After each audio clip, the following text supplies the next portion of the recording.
10, 9, 8, 7, 6, 5, 4, 3, 2, 1.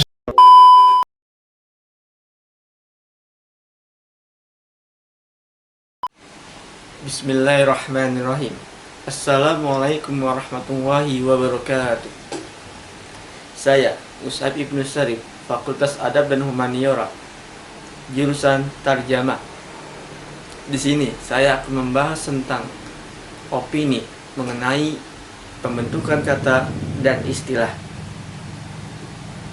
Di perkembangan ilmu pengetahuan, ilmu teknologi, dan ilmu seni dalam berbagai bidang akan menimbulkan kata-kata dan istilah yang baru.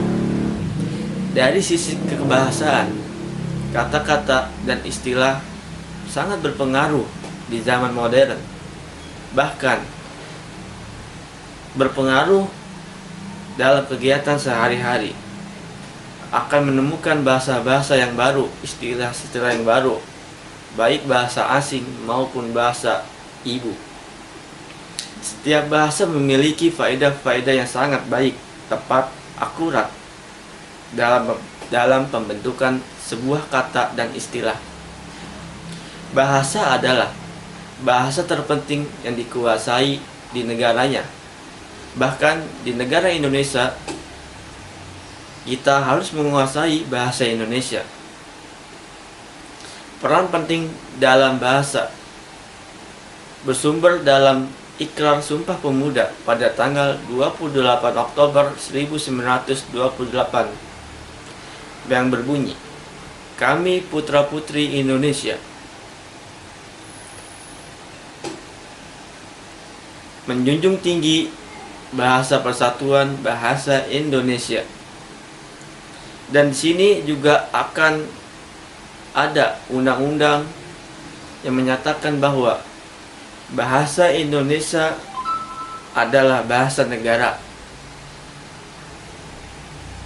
Di sini ternyata terbukti bahwa bahasa memiliki kedudukan yang sangat bagus, sangat tinggi.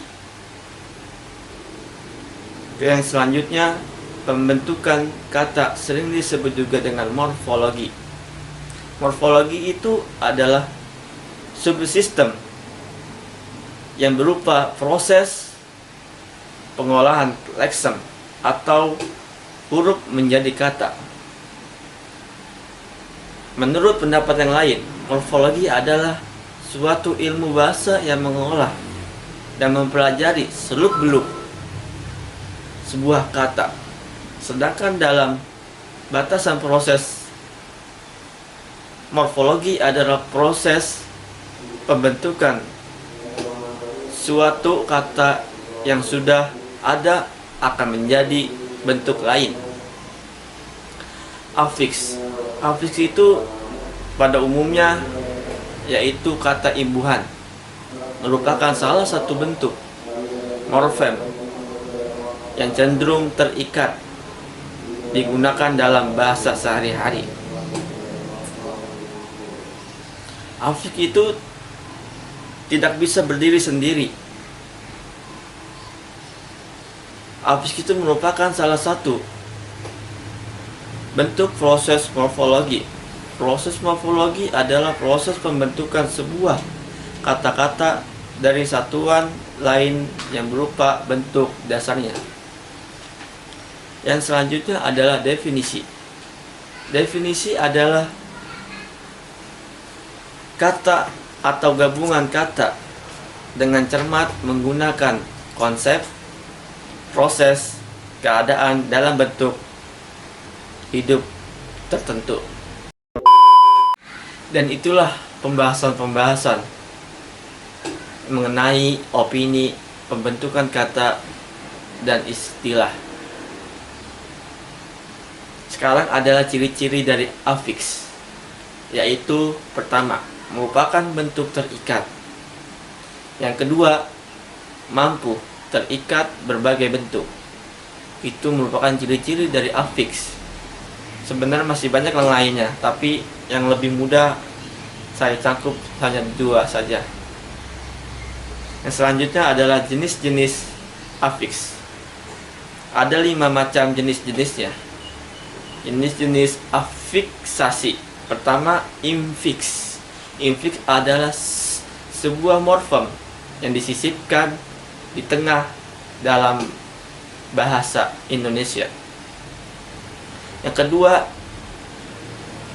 sufiks. Sufiks adalah yang ditambahkan kata bagian belakang kata dasarnya. Misalnya, am, kan. Itu adalah sebuah sufiks. Yang ketiga adalah konfiks. Konfiks itu tunggal atau yang terjadi dari unsur terpisah. Yang keempat, simulfiks.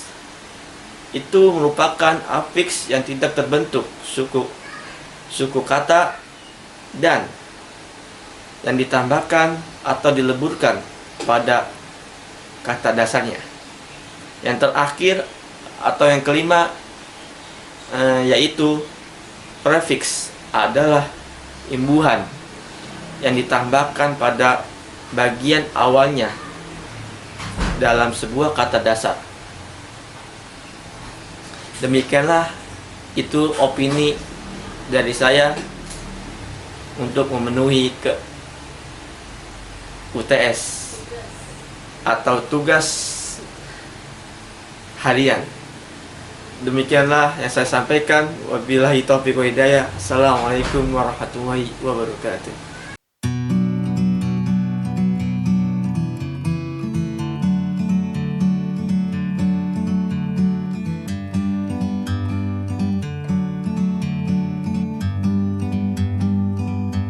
Like a bird on a tree, I'm just sitting here. I got time, it's clear to see. From up here, the world seems small. We can sit together, it's so beautiful. You and me, we meant to be in the great outdoors, forever free.